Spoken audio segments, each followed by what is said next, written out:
नमस्कार, राम राम। महाराष्ट्र नगर पालिका के चुनाव परिणाम आ रहे हैं। एक तरह से अ, समझा जाए कि रुझान तो सामने आ ही चुका है और परिणाम जो है शाम तक स्पष्ट हो जाएंगे। तो उसमें ये बात स्पष्ट हो गई कि भाजपा और जो महायुति गठबंधन है वह जीत की ओर बढ़ रहा है। अभी हाल तक जो है माननीय राज ठाकरे जी और उनके भ्राता दोनों मिलकर के दक्षिण भारत के लोगों की पुंगी बजा रहे थे और उत्तर भारत के लोगों को लतियाने की बात कर रहे थे। हिंदी भाषा भाषी जो भी हैं, ये इनकी भाषा थी। चुनाव से पहले चूंकि इन्होंने ये माना था कि बीएमसी में चुनाव जो होते हैं, जो नगर पालिका के चुनाव होते हैं, वे स्थानीय मुद्दों पर लड़े जाते हैं और वहाँ पर भाषा का जो प्रश्न है वह बड़ा महत्वपूर्ण हो जाता है। तो उन्हें यह भरोसा था कि महाराष्ट्र में लोग मराठी अस्मिता के नाम पर उन्हें वोट देंगे और जीत जाएंगे, लेकिन वे बुरी तरह से मात खा गए और वहाँ के स्थानीय स्तर पर हुए इस चुनाव में लोगों ने उनकी इस घृणा की राजनीति को नकार दिया। इस चुनाव परिणाम के अनेक निहितार्थ हैं। पहली बात तो यह कि भाषा और प्रांत के नाम पर इस तरह की संकीर्ण राजनीति लंबे समय तक भारत में नहीं चल सकती। महाराष्ट्र का ये उदाहरण बहुत बड़ा है, जहां पर कि इतना प्रभाव होने के बाद और बार बार एक गलती दोहराने के बाद लोगों ने ये तय किया कि इन्हें जो है हराना है। क्योंकि ये महानगर पालिका के चुनाव में अगर हारे हैं तो ये बहुत साफ और स्पष्ट संकेत है कि अत्यंत ही स्थानीय स्तर पर लोगों ने उनकी इस राजनीति को अस्वीकार कर दिया है। दूसरी महत्वपूर्ण बात यह कि इस तरह की राजनीति करने वाले जो भी हैं, जिस भी प्रांत के नेता हैं, उन सबको सचेत हो जाना चाहिए। मैंने अभी दक्षिण भारत के लोगों का पक्ष लिया कि किसी भी प्रांत के भाषा भाषी लोगों का अपमान करना, लुंगी वाले हैं तो पुंगी बजा देंगे और ये कर देंगे वो कर देंगे, नहीं चल सकता। इसलिए स्वयं उन्हें सोचना चाहिए, क्योंकि तमिलनाडु जैसे राज्य में हिंदी को लेकर के बड़ा विरोध होता रहा है और हिंदी विरोध की राजनीति विशेष करके वहाँ के जो सत्ताधारी दल में बैठे हुए लोग हैं वे करते रहे हैं। एक तरह से उनका राजनीतिक आधार रहा है। तो उन्हें भी समझ जाना चाहिए, क्योंकि यह राजनीति लंबे समय तक नहीं चलेगी।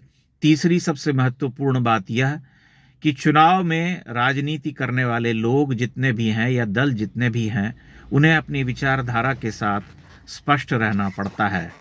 हम सभी जानते हैं कि ठाकरे परिवार एक समय में हिंदुत्व के सबसे बड़े झंडा बरदार होते थे और अत्यंत ही मुखर थे अपनी बातों को लेकर के। पाकिस्तान से मैच को लेकर के आपको याद होगा, बहुत पुरानी घटना है, तब इन्होंने इतना विरोध किया था कि पिच ही खोद डाली थी। और ऐसी अनेक बातें हैं, ऐसे अनेक किस्से हैं जिन्हें आप याद कर सकते हैं। लेकिन बाद में अपनी महत्वाकांक्षा में, घृणा में, ईर्ष्या में ये भाजपा के साथ इन्होंने अपने गठबंधन को समाप्त किया और एक ऐसी राजनीति का रास्ता चुन लिया जो रास्ता इनका कभी था नहीं।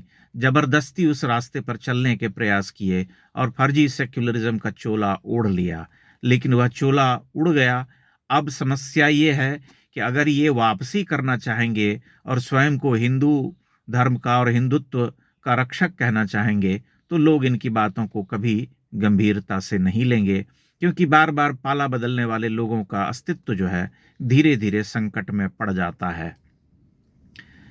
इसी तरह से मैं ममता बनर्जी के बारे में कुछ कहना चाहूँगा, क्योंकि ममता बनर्जी के बारे में बहुत सारे लोग अभी जो देख रहे हैं उनका वर्तमान रूप है, लेकिन जो युवा पीढ़ी है संभवतः उनके मूल रूप से परिचित नहीं है। एक फायर ब्रांड नेता मानी जाती थी और एक समय में उन्होंने बंगाल में घुसपैठियों के प्रश्न को इतनी गंभीरता से उठाया था कि सदन में जो है फाइल फेंक करके चली गई थी तमतमाती हुई।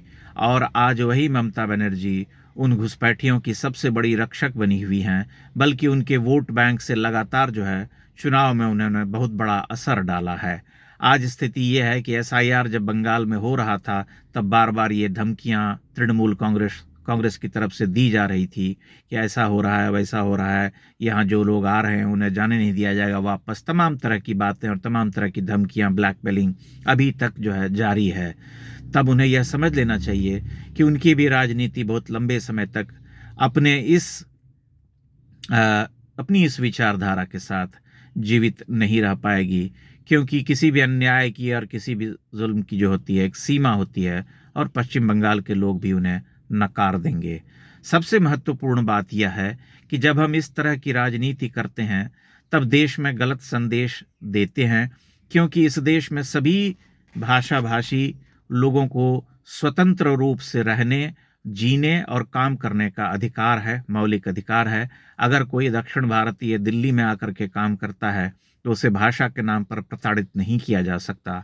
अगर कोई संपर्क भाषा के रूप में हिंदी का प्रयोग करता है तो उसे अपमानित करने का अधिकार किसी को नहीं है, क्योंकि हिंदी इसी देश की भाषा है और सबसे अधिक बोली जाने वाली, पढ़ी जाने वाली, लिखी जाने वाली भाषा है।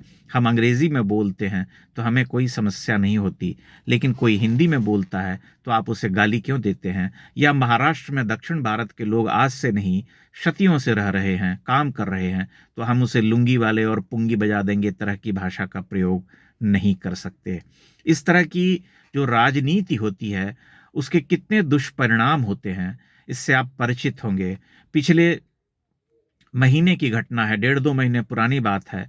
महाराष्ट्र में ही मुंबई में एक कॉलेज का छात्र जो कि मराठी था, वह यात्रा कर रहा था लोकल ट्रेन से, और लोकल ट्रेन में बहुत भीड़ थी, तो उसने हिंदी में आगे बढ़ो कहने का प्रयास किया। उसके बाद वहाँ मराठी अस्मिता के कथित झंडा बरदार लोग जो थे उन्होंने उसे घेर लिया और निरंतर उसे अपमानित किया, मारा पीटा, और उस लड़के के मन पर उस अपमान की चोट इतनी गहरी लगी कि घर आने के बाद उसने आत्महत्या कर ली। एक युवा लड़का जो कि 19-20 वर्ष का था, कॉलेज का होनहार छात्र था, उसने अपने पिता को फ़ोन किया और फ़ोन करके कहा कि मेरी तबीयत ठीक नहीं लग रही है। जब तक उसके पिता घर आते तब तक उसने अपनी जान दे दी, क्योंकि वह अपमान की ज्वाला में जल रहा था।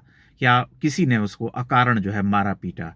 इसलिए इस तरह की राजनीति को कहीं भी प्रश्रय नहीं मिलना चाहिए, और महाराष्ट्र के चुनाव परिणाम ने एक तरह से यह संदेश दे दिया है कि इस ओछी राजनीति के साथ कोई बहुत लंबे समय तक नहीं चल सकता, नहीं टिक सकता। और जो दूसरी महत्वपूर्ण बात है जिसके बारे में मैंने पहले ये कहा कि विचारधारा में बंदर कूद अंगद कूद की तरह आचरण करने वाले लोग जो हैं, आज इसके साथ कल उसके साथ, आज हिंदुत्व के झंडा बरदार कल फर्जी सेक्युलरिज्म के साथ खड़े हो गए और जनाब उद्धव ठाकरे हो गए, तब जो है समस्या खड़ी होने लगती है, क्योंकि लोगों का विश्वास खत्म होने लगता है। आपकी ऑथेंटिसिटी जिसे हम कहते हैं वह नष्ट होने लगती है। इसलिए आदरणीय ठाकरे बंधुओं को ये बात समझ लेनी चाहिए कि वे अपनी इस राजनीति से बाज आएं, क्योंकि अगर वे इसी तरह से करते रहेंगे तब उनकी पूरी राजनीतिक ज़मीन जो है खिसक जाएगी और उनके हाथ में कुछ नहीं बचेगा। ये बहुत स्पष्ट संकेत है, क्योंकि महानगर पालिका के चुनाव में उनकी हार ये साफ जो है बताती है कि स्थानीय स्तर पर लोगों ने उन्हें नकार दिया। इससे बड़ा संकेत और क्या हो सकता है? आप अपनी टिप्पणियों से हमें अवश्य अवगत कराएं, और मैं बार बार अत्यंत ही विनय और विनम्रता के साथ कहूँगा कि अगर भाषा और अपनी मातृभाषा को लेकर के आपके मन में कोई आग्रह हो तो उससे हमें ज़रूर अवगत कराएं, लेकिन किसी भाषा के बारे में अनर्गल टिप्पणी न करें। बहुत बहुत धन्यवाद।